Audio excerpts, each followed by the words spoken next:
Yora, and the senior pastor at Glorious Divine Assembly, number Ajawa State. I come this morning for us to have a discussion. Why does many marriages hit the rock? A lot of marriages are crumbling. People are beginning to give up on the word called marriage. I don't know from the side or the city you are viewing or watching or listening to me, but I just want you to pay close attention to the few things I'm going to talk about, because I am troubled. And you know as much as I do that when the homes are in disarray, it affects the community. It goes beyond the community, even to the church. Okay? And the state, the nation at large. In other words, humanity in totality is affected. And every time that there is a crack or the wall of marriage, the children suffer. So we have a lot of children that are either raised by their mom or their dad. I mean, they're just not single parents. They have parents. Both can't stay together with them.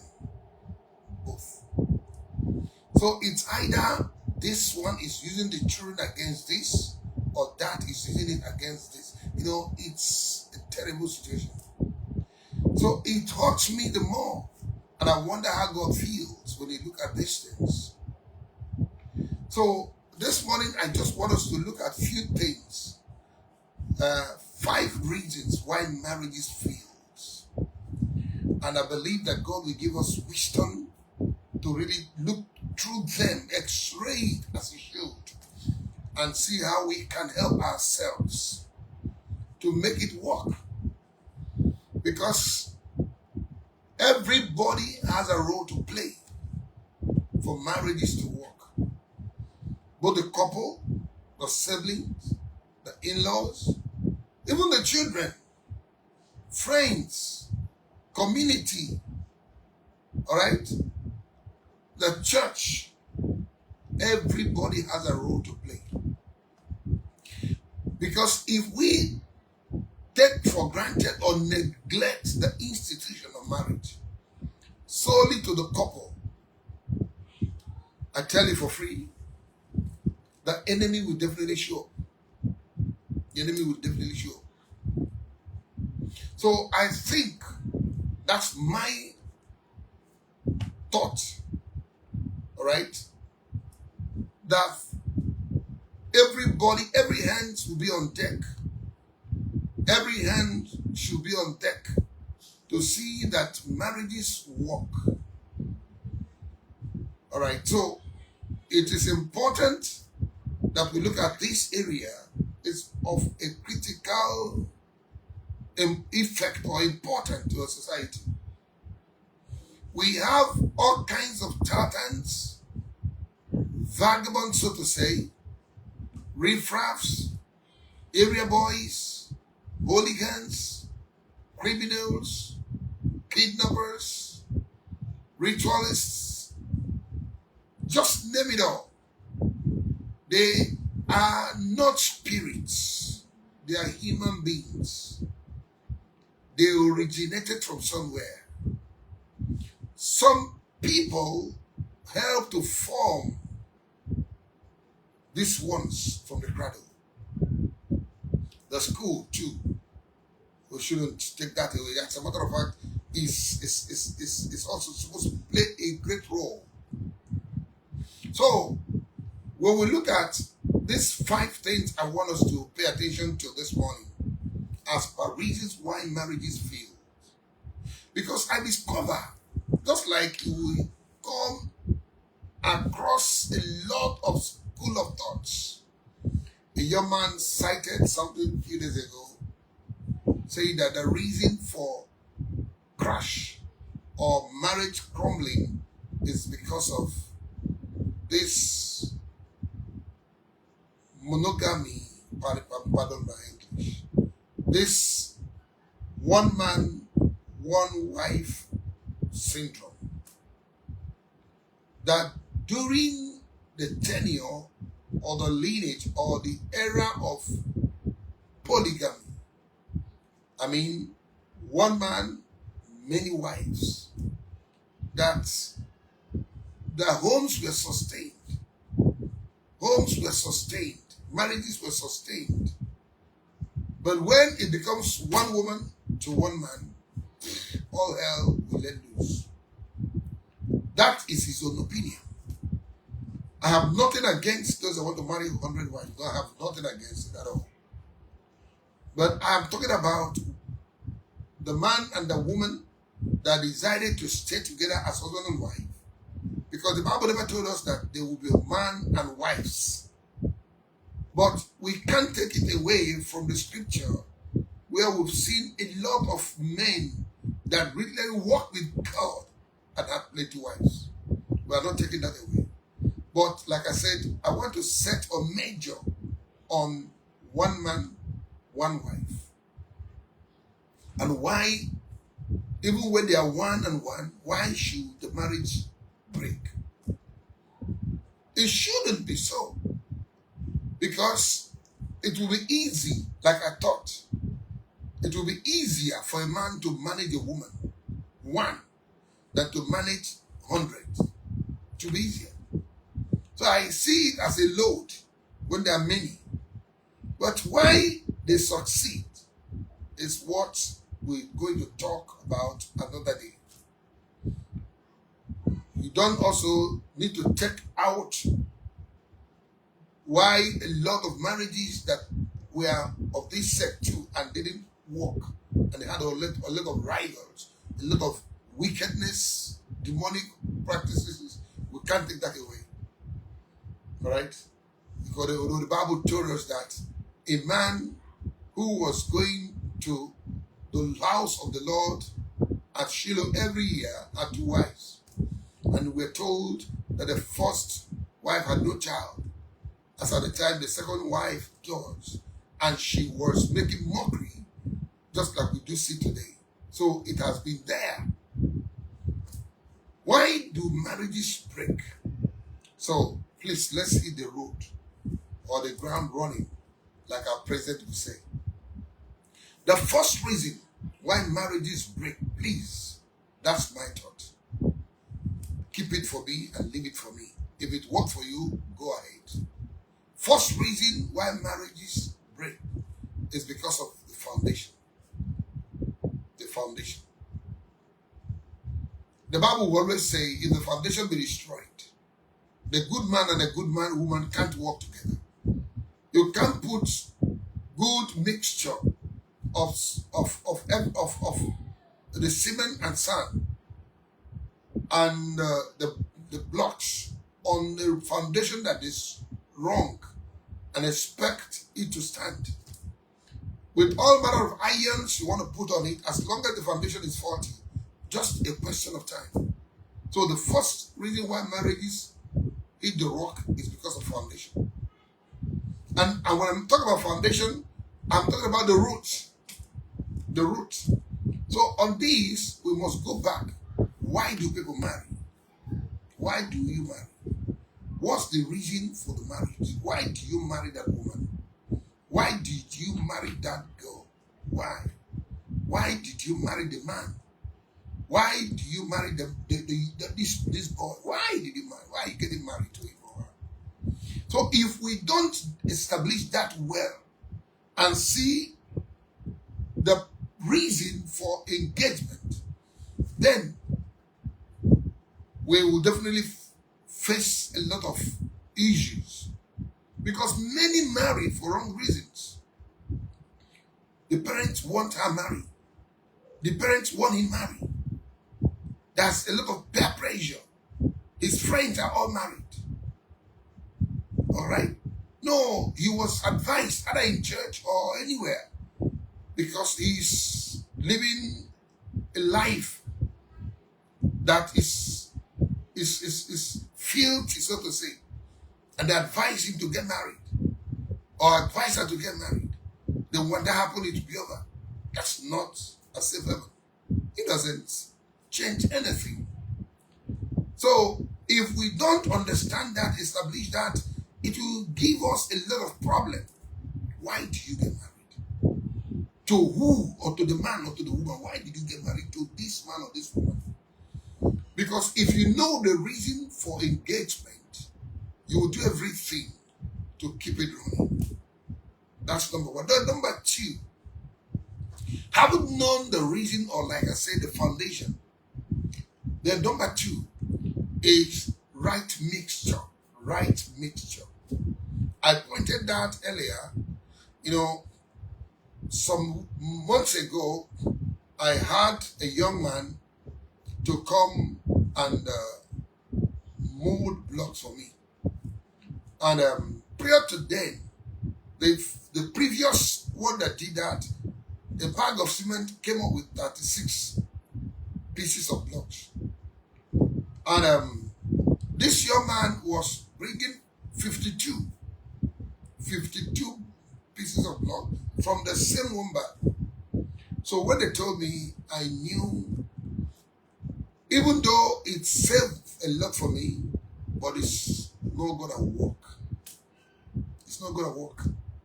So when we have the wrong mixture, it leads us into something that will definitely crash at the end of the day. What I mean by wrong mixture is that you are easily angered. You are a hot-tempered person. You are somebody that is not expressive. They call him introvert. And you want to marry somebody that want to talk and talk and talk and talk, want to talk for everything. You want everything to be discussed. You want to talk. He's an outgoing person. The mixture is wrong. You will definitely have one feel bad. One will definitely be offended at all time. A few days ago, a couple visited me, and the man was an introvert, so to say. But the wife was this kind of person that want to talk about everything. So she kept talking from the pureness of her heart, from a good conscience. She was just talking about so many things, and the expression on the man's face was wrong. I could see that the man has been offended.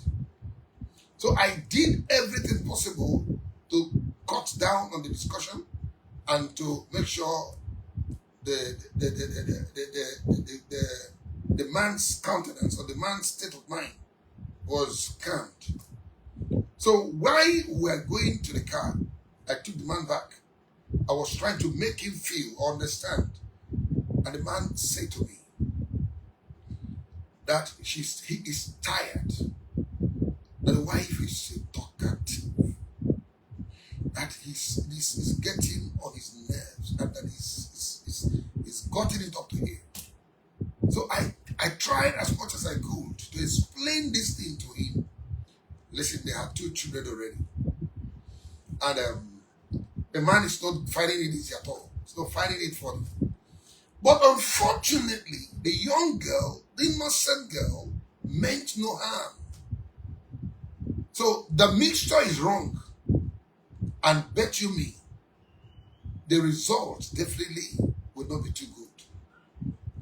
The number 3 reason why we have all manner of broken marriages is wrong parenting. Wrong parenting.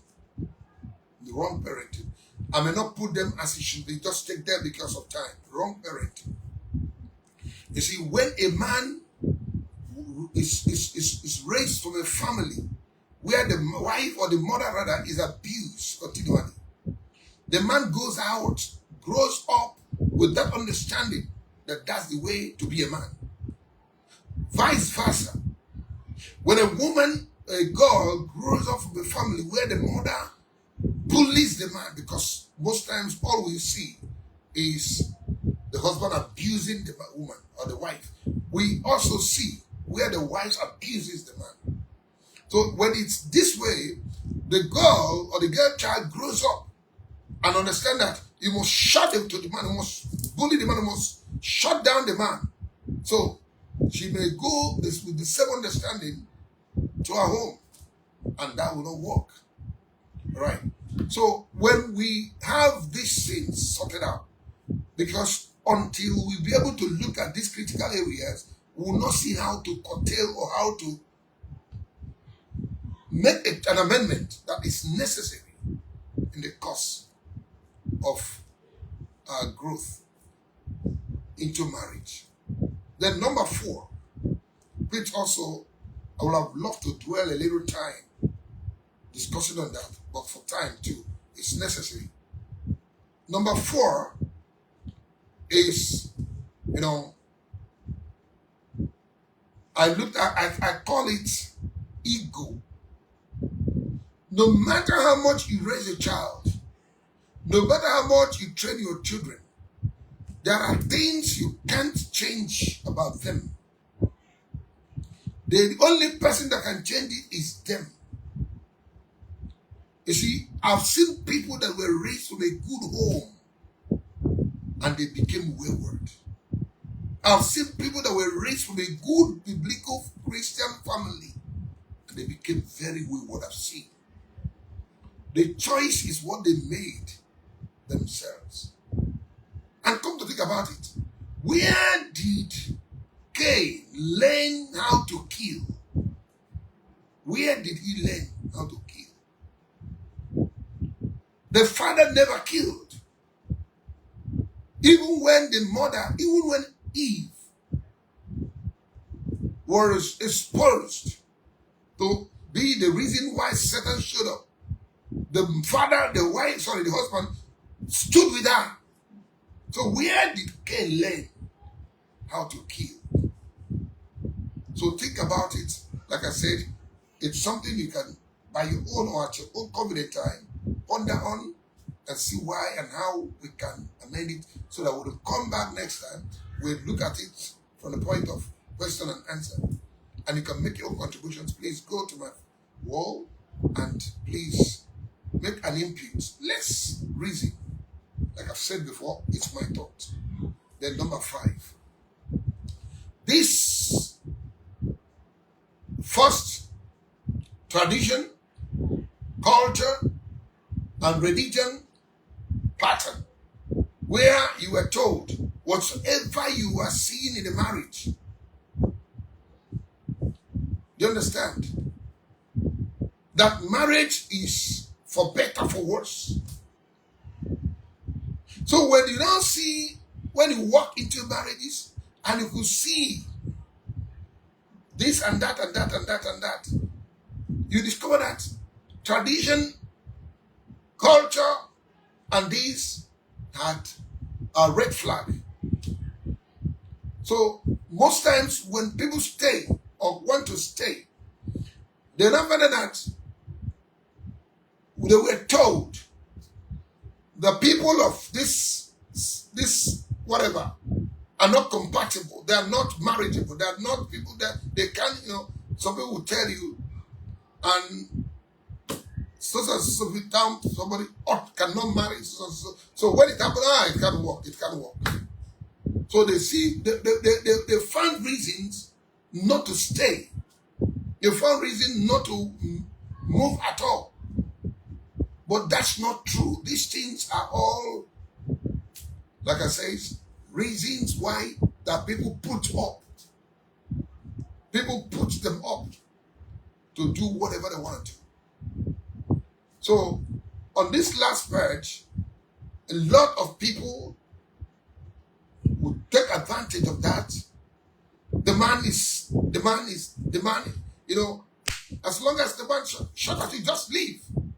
If the man leave, don't allow anybody to, don't, as long as the man shout at you, just leave the marriage. It's better to stay away than to be with them. Listen, where is the place of patience? Where is the place of endurance? Where is the place of persistence? Where is the place of long suffering? Where do we prove what we claim we practice? You see, I'm not trying to, give you reason to die in your marriage. I'll come to you again.